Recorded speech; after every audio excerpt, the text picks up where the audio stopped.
Friends, कैसे हैं आप सब लोग। वेलकम करते हैं आप सबका टर्म 2 में। और कई सारे बच्चों की रिक्वेस्ट थी, सर टर्म 2 शुरू कर दीजिए, टर्म 2 शुरू कर दीजिए। पूरा प्लान, स्टडी प्लान, कैसे प्रिपरेशन होगी, लाइव क्लासेस का क्या रहेगा, सारी बातें बताऊंगा आपको। Don't worry. आई होप आप सब लोगों की क्लास अब फ्री हो गए होगे एग्जामिनेशन से। तो आज मैं तुम्हें क्लास स्टाफिंग चैप्टर कराने वाला हूं टर्म 2 का। लेकिन स्ट्रैटेजी डिस्कस नहीं करी अभी, प्रिपरेशन कैसे करनी है, बहुत सारी बातें आपसे करनी है मुझे। लेकिन उन सारी बातों को साइड में हटा के सिर्फ एक बात कहूंगा, पढ़ने का तरीका बिल्कुल चेंज कर देना। सबसे बड़ा जो डीमेरिट है इसका यही है कि आपको जस्ट अभी तक आप जो प्रोसेस फॉलो कर रहे थे एमसीक्यू बेस्ड, अब आपको उसे सब्जेक्टिव बेस पे लेके जाना है। अब चीजें वैसी नहीं है जो पहले थी, जैसा पहले कर रहे थे। As a teacher, as a student, हर किसी को अपना पैटर्न चेंज करना पड़ेगा। मैं इन 2 दिनों में यही काम कर रहा था कि अब कैसे पैटर्न को चेंज करके बच्चों को इस बार, जैसे टर्म 1 में आप लोगों ने पेपर में आग लगाया, ढंग से फोड़ा पेपर को, उसी तरीके से गारंटी से बोल रहा हूं टर्म 2 उससे बेहतर होगा, ये जुबान दे रहा हूं आपको। लेकिन आप सब जो गलती करोगे, मैं बता देता हूं क्या गलती करोगे। आप वेट करोगे एग्जामिनेशन की लास्ट डे का।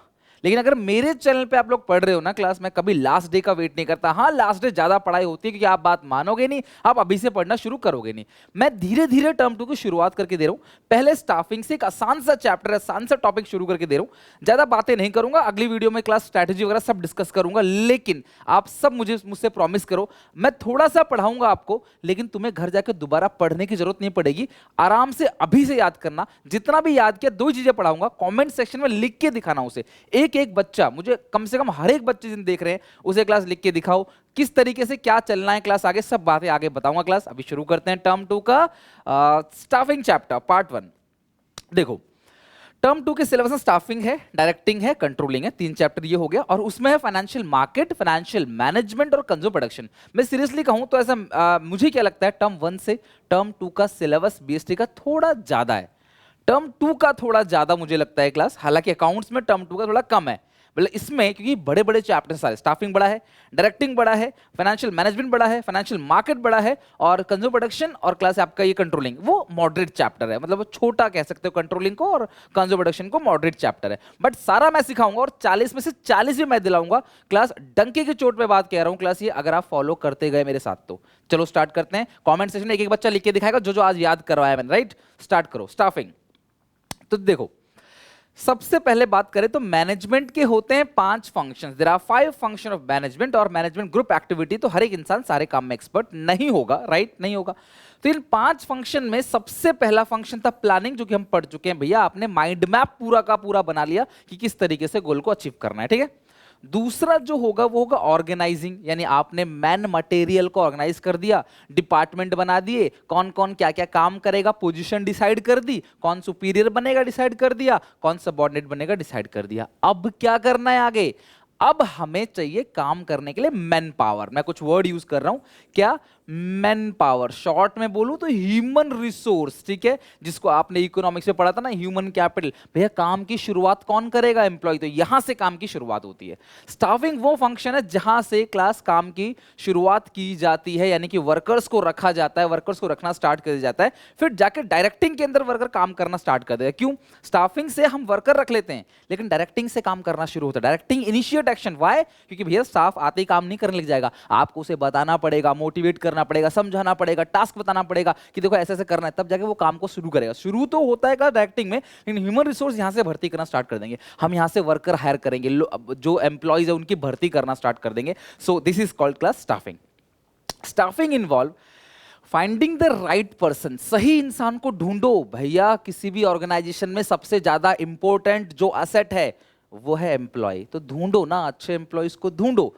Finding the right person for right job, सही इंसान को ढूंढो जो सही काम करे, जिसके पास सही क्वालिफिकेशन हो। भैया जिस चीज के लिए मुझे चाहिए, अगर मुझे पायलट चाहिए तो मैं पायलट को ढूंढूंगा ना, किसी इंजीनियर को, किसी डॉक्टर को थोड़ी ढूंढूंगा, ठीक है। Doing the right job eight right time, finding the right person लिखना पड़ेगा, इसलिए बोल रहा हूं कि याद करना जरूरी है। मैं चाहता हूं क्लास के अंदर ही बच्चों का, तो इतने मन से पढ़ो, और अच्छा लगे तो सारे दोस्तों में शेयर कर देना। बेटा टर्म 1 से ज्यादा आग लगाएंगे टर्म 2 में। आपका सपोर्ट अगर मिलता रहा ना क्लास, सच बता रहा हूं क्लास फोड़ देंगे हम टर्म 2 को।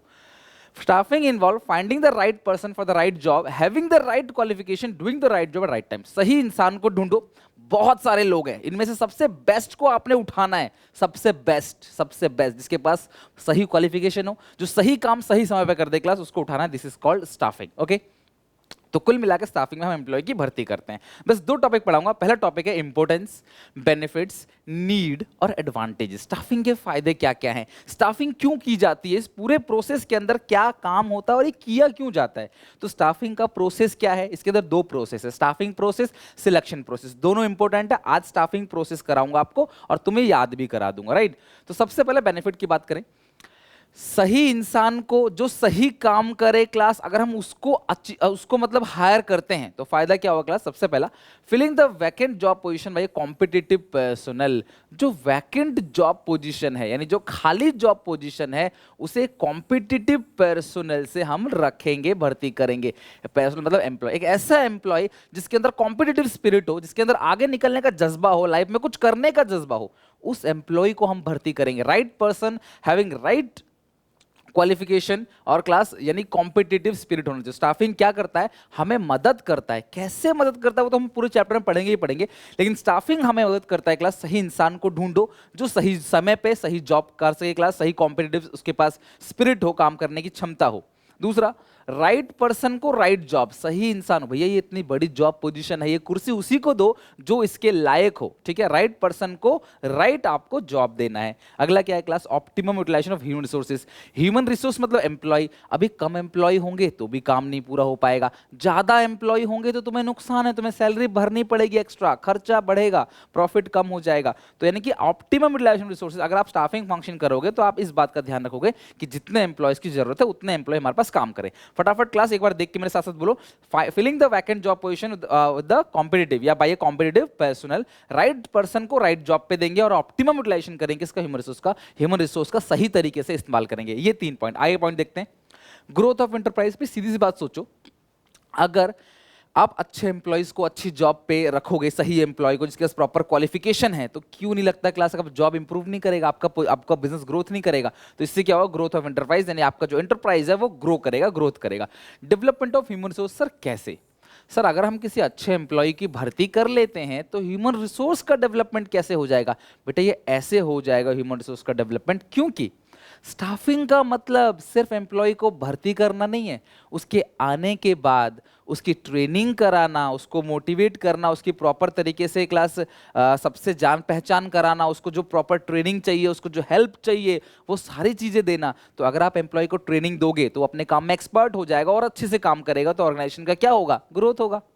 हेल्प्स इन कॉम्पिटिंग, अगर हम कभी कभार क्या करते हैं, बाहर से एम्प्लॉय को लेके आते हैं तो अंदर के लोगों में कंपटीशन बढ़ जाता है, यार ये बाहर का बंदा आ गया हमारी कंपनी में, और अच्छे से काम करना है और अच्छे से मेहनत करनी है, कहीं ये हमसे आगे ना निकल जाए। यार अपने अंदर में से जब किसी का प्रमोशन हो जाता है अपने ग्रुप में से, तो और अच्छे से मेहनत करते हैं कि यार मेरा भी प्रमोशन हो सकता है, मुझे भी मौका मिल सकता है, राइट। तो स्टाफिंग कहीं ना कहीं क्लास कॉम्पिटिशन भी हेल्प करता है। आपको पता है कॉम्पिटिशन ही आपको आगे बढ़ने की क्षमता देता है। कॉम्पिटिशन ही एक ऐसी चीज है जिससे हर इंसान जम के मेहनत करता है कि मैं सबसे आगे निकलूं, मैं सबसे आगे निकलूं। तो स्टाफिंग के अंदर कॉम्पिटिशन स्पिरिट होता है। और key to effectiveness of other function, यानी कि बाकी जितने भी सारे के सारे फंक्शन है, वो फंक्शन तभी अच्छे से काम कर पाएंगे जब अच्छा स्टाफ होगा। और अच्छा स्टाफ कहां से लिया जाता है बेटा, स्टाफिंग फंक्शन के अंदर से लिया जाता है।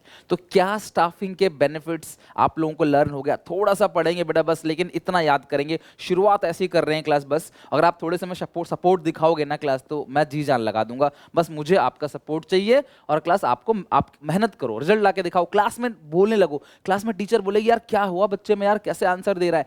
बैक बेंचर बच्चे नहीं पढ़ रहे यार, एंजॉय करो, कोई दिक्कत नहीं, एक घंटा पढ़ लो, बस दिन में 1 घंटा तो निकाल लो, 15-20 मिनट अभी पढ़ा के जा रहा हूं, इससे अभी साथ में याद कर लेना, राइट। बताओ जरा फटाफट क्या फायदा है।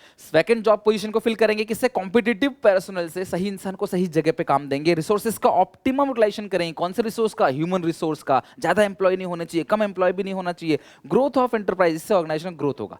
तो ये आप कहीं पॉइंट डाल सकते हो क्लास, ग्रोथ ऑफ एंटरप्राइज आप कहीं भी डाल सकते हो, राइट।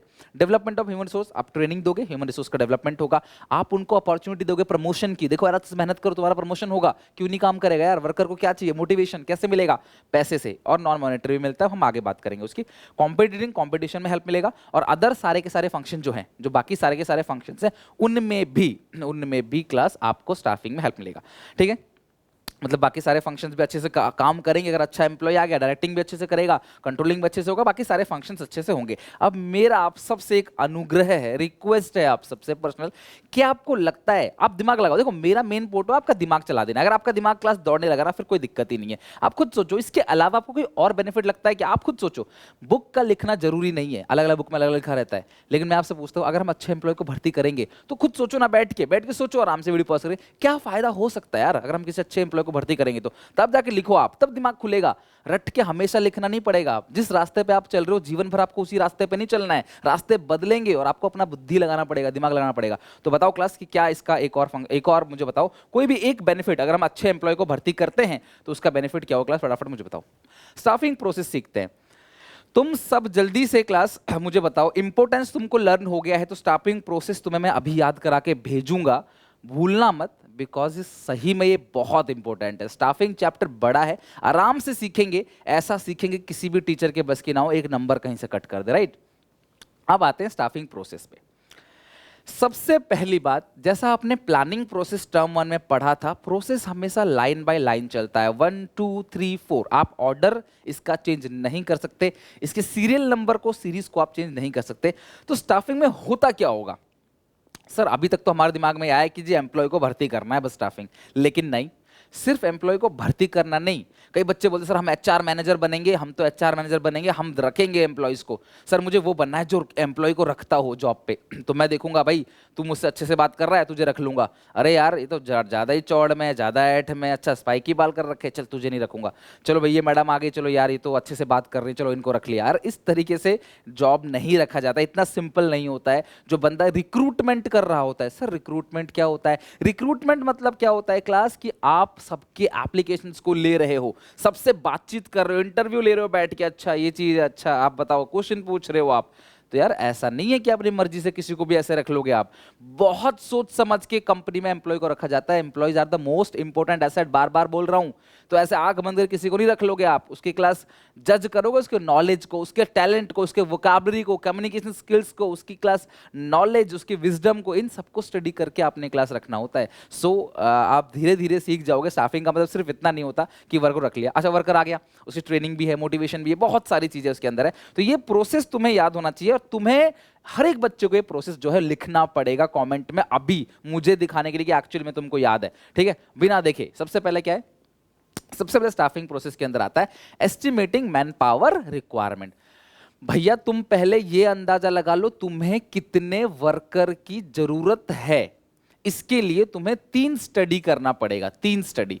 सबसे पहले तुम क्या देखोगे, भैया तुम्हारे पास वर्कलोड कितना है, तुम पे काम कितना, अच्छा हम पे इतना काम है, ठीक है, अच्छा हम पे कुछ वर्कर तो पहले से ही होंगे, है ना, वर्क फोर्स मतलब जो लोग काम कर रहे हैं ऑलरेडी वर्कर्स, तो जी इतना काम है, इतना वर्कलोड है मेरा, और इतना वर्क फोर्स है, अच्छा लेबर ऑलरेडी इतने हैं। अच्छा अगर वर्कलोड ज्यादा है वर्क फोर्स से, तो भैया रिक्रूट करो, भर्ती करो, एम्प्लॉय को जल्दी जल्दी बुलाओ कंपनी में काम करने के लिए। लोड बहुत है, लोग कम है, लेकिन अगर वर्कलोड कम है, वर्क फोर्स ज्यादा है, तो आप करो टर्मिनेशन, यानी भैया निकाल दो। क्यों? क्योंकि भैया लंबे समय तक कैसे चलाओगे, 2 काम करने के लिए चाहिए, 4 भर्ती कर रखे हैं, निकाल दो। तो तुम्हें सबसे पहले क्या देखना है कि कितने एम्प्लॉय चाहिए, किस टाइप के एम्प्लॉय चाहिए। एस्टिमेटिंग मैन पावर का मुझे नंबर ऑफ एम्प्लॉय कितने चाहिए, किस टाइप के एम्प्लॉय चाहिए, उनके अंदर क्या क्वालिफिकेशन होनी चाहिए, क्या बातें नहीं होनी चाहिए, ये सारी चीजें डिसाइड करोगे कि तुम्हारा वर्कलोड कितना है, तुम्हारा वर्क फोर्स कितना है। फिर तुम कंपैरिजन करोगे, अगर कंपैरिजन में लोड ज्यादा है तो भाई भर्ती करो, लोड कम है तो निकाल दो। This is called class estimating man power requirement. बोलो हो गया ना याद? फटाफट लाइक कर दो क्लास वीडियो को, अगर आपको मेहनत लग रही है सर की तो जरूर लाइक करो। तो यहाँ पे एस्टिमेटिंग मैन पावर रिक्वायरमेंट, ठीक है। अब आते हैं रिक्रूटमेंट। रिक्रूटमेंट क्या होता है बेटा? रिक्रूटमेंट का मतलब क्या है, हम एक एडवर्टीजमेंट तैयार करते हैं, न्यूज़पेपर, टेलीविजन, मैगजीन, जहां देना हो वहां दे देते हैं, और उस एडवर्टीजमेंट के अंदर हम चाहते हैं थोड़ा सा लोग ना इंड्यूस समझते हो ना, एकदम भड़क जाएं, इंड्यूस, जैसे कोई आपको कुछ उल्टा सीधा बोल देता है बिना बात के, आप भड़क जाते हो, अरे ऐसे कैसे, दिस इज कॉल्ड इंड्यूसमेंट। तो हम वर्कर को इंड्यूस करते हैं ताकि वो ज़्यादा से ज़्यादा हमारी इस वैकेंट जॉब, वैकेंट मतलब खाली, जॉब पोजीशन मतलब जिस सीट के लिए हम वर्कर्स को ढूंढ रहे हैं, एम्प्लॉय को ढूंढ रहे हैं, तो वैकेंट जॉब पोजीशन के लिए ज़्यादा से ज़्यादा लोग आए। सरकारी नौकरी में क्या होता है, सीट होती हैं 1000, यूपीएससी में देख लो क्लास, सीट होती हैं लगभग 800 सीट, 700 से 800 सीट होती हैं, और एप्लीकेशन देते हैं 6 लाख। अब 6 लाख अगर एप्लीकेशन दे रहे हैं, तुम्हें 6 लाख में से 800 लोगों को उठाना है, तुम सबसे टॉप क्लास के 800 को उठाओगे, है ना। अगर मान लो 1000 लोग आते तो 1000 में से तुम्हें 800 को लेना पड़ता, तो खराब लोगों को भी तुम्हें मजबूरी में लेना पड़ेगा। इसलिए रिक्रूटमेंट एक ऐसा प्रोसेस जहां हम इंड्यूस करते हैं लोगों को ताकि वो ज्यादा से ज्यादा इस जॉब के लिए, इस वैकेंट जॉब पोजीशन के लिए एप्लीकेशन दे, आवेदन दे, अप्लाई करे। So second is class recruitment. तो सबसे पहला क्या है, estimating man power requirement, second is recruitment मतलब भर्ती करना। अब आता है रिक्रूटमेंट के बाद सिलेक्शन। होता क्या है, मान लो मैं एचआर मैनेजर हूँ, रिक्रूट कर रहा हूँ, हाँ भाई ठीक है, 4 दिन से चल रहा है, मेरे पास 1000 एप्लीकेशन आ गया, मुझे 4 एम्प्लॉय चाहिए, 1000 में से 4 एम्प्लॉय, तो मैं इस 1000 में से जो सबसे बेस्ट स्कोर होंगे वो सिलेक्ट करूंगा। रिक्रूटमेंट करते ही इसलिए ताकि बहुत ज्यादा हमारे पास एप्लीकेशन आ जाए और सबसे बेस्ट को हम पिक कर ले, सबसे बेस्ट एम्प्लॉय को हम रख ले जो हमें सबसे अच्छा काम करके देगा, ठीक है। अब जब उसमें से किसी एक को उठाते हैं, this process is called selection process. We can say the selection process is a negative process. कैसा नेगेटिव? सर नेगेटिव क्यों बोल रहे हो आप? क्योंकि बेटा इसमें नंबर ऑफ सिलेक्टेड एप्लीकेंट्स हमेशा बहुत कम होते हैं as compare to number of rejected applicant. तो अगर 1000 एम्प्लॉय की भर्ती हुई है, रिक्रूटमेंट हुआ है, जिसमें से 4 रखे जा रहे हैं, तो क्लास 994 996 को क्या करेंगे क्लास, रिजेक्ट कर देते हैं। इसलिए सिलेक्शन को नेगेटिव प्रोसेस कहा जाता है। पहले मुझे 3 याद हो गया आपको। सबसे पहले क्या, estimating man power requirement, recruitment selection. Estimating man power requirement, recruitment selection, comment में लिख के जाना, पूरा याद करवा के भेजूंगा, कभी नहीं बोलोगे टिल एग्जाम तक, ठीक है। Next, placement and orientation.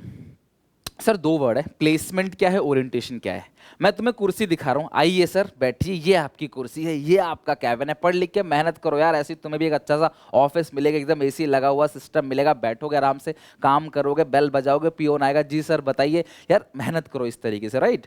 तो ये आपका प्लेसमेंट हो गया, जब कुर्सी दिखाई जा रही है आपको, this is called placement. Orientation क्या होता है क्लास, इंट्रोडक्शन। जब आपको एग्जिस्टिंग एम्प्लॉय से मिलवाया जाएगा कि देखिए ये दत्ता साहब है या शर्मा जी हैं या वर्मा जी या XYZ जो भी हैं, ये साहब हैं, देखो इन्होंने इस जॉब पोजीशन को फिल किया है, इनसे मिलिए, इनसे मिलिए, इनसे मिलिए, इनसे मिलिए, सबसे मिलवाया जा रहा है। इससे क्या होता है पता है, जो एम्प्लॉय है, नया एम्प्लॉय, वो घुल मिल जाता है सबके साथ, बातचीत करने लग जाता है, एडजस्ट कर लेता है, नए एनवायरनमेंट को, नए वातावरण को स्वीकार करता है, एडजस्ट कर लेता है। अच्छा ठीक है यार, ठीक है, उसको लगता है हाँ यार अब मैं कंफर्टेबल हूँ, मैं नया नहीं लग रहा हूँ, सब मुझसे बात कर रहे हैं, मैं सबको जानता हूँ, हाय हेलो हो रही है, लंच वंच हो रहा है बैठ के आराम से।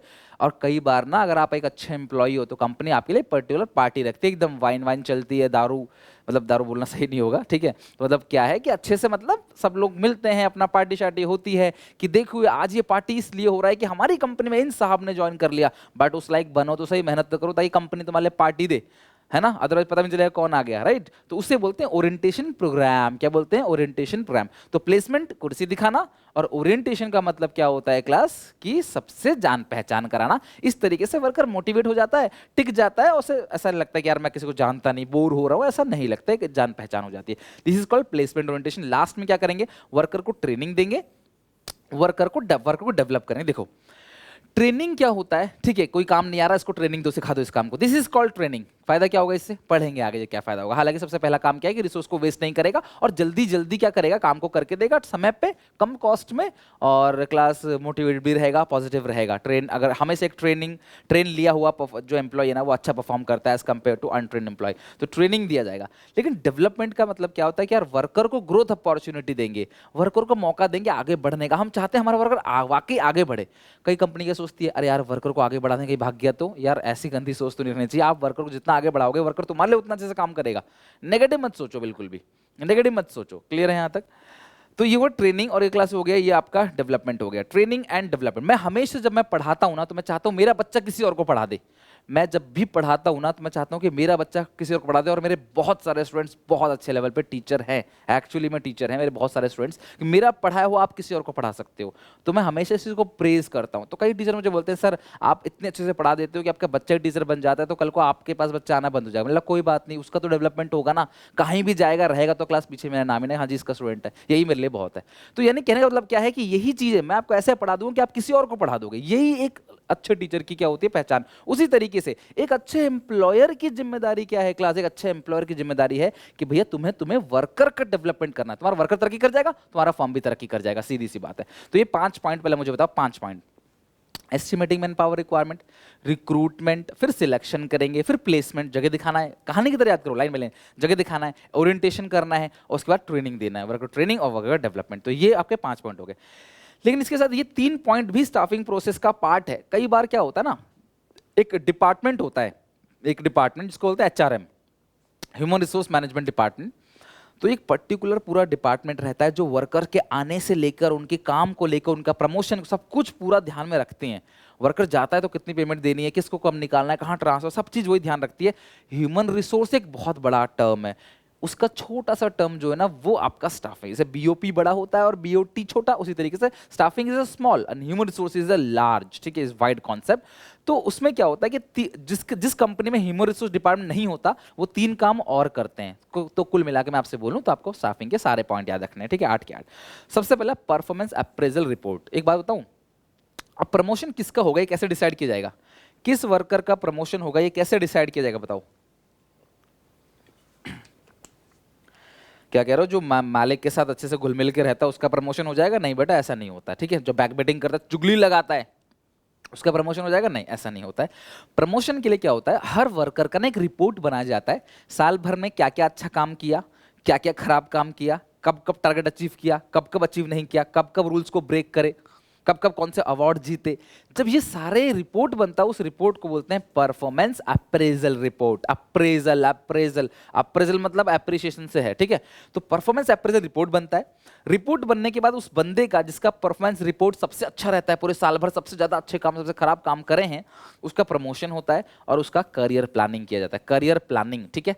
करियर प्लानिंग का मतलब क्या होता है कि भैया उसको प्रमोशन देना है नहीं देना है डिसाइड किया जाता है। फिर उसके बाद क्लास कॉम्पनसेशन दिया जाता है। तो कॉम्पनसेशन मतलब क्या है, उसको पैसे दिए जाते हैं, या तो अगर वो घंटे के हिसाब से काम कर रहा है तो घंटे के हिसाब से पैसे देंगे, सैलरी के हिसाब से काम कर रहा है तो सैलरी के हिसाब से पैसे देंगे, है ना। या फिर अगर मान लो पर यूनिट बना रहा है तो यूनिट के हिसाब से पैसे देंगे, कितने यूनिट काम किया है। तो किसी भी तरीके से हम कॉम्पनसेशन दे सकते हैं। परफॉर्मेंस अप्रेजल रिपोर्ट बनाएंगे, फिर क्या करेंगे क्लास, करियर प्लानिंग करेंगे, प्रमोशन करियर प्लानिंग, और फिर क्या करेंगे क्लास, उसको एक्स्ट्रा पैसे देंगे। बेटा प्रमोशन से सैलरी बढ़ जाती है, प्रमोशन एक अच्छी चीज है। ट्रांसफर में सैलरी नहीं बढ़ती, बस यहाँ से जाके वहां पे चला गया, यहाँ भी पियोन था वहां भी पियोन है, लेकिन यहाँ पियोन था वहाँ अकाउंटेंट है, ये प्रमोशन है, राइट।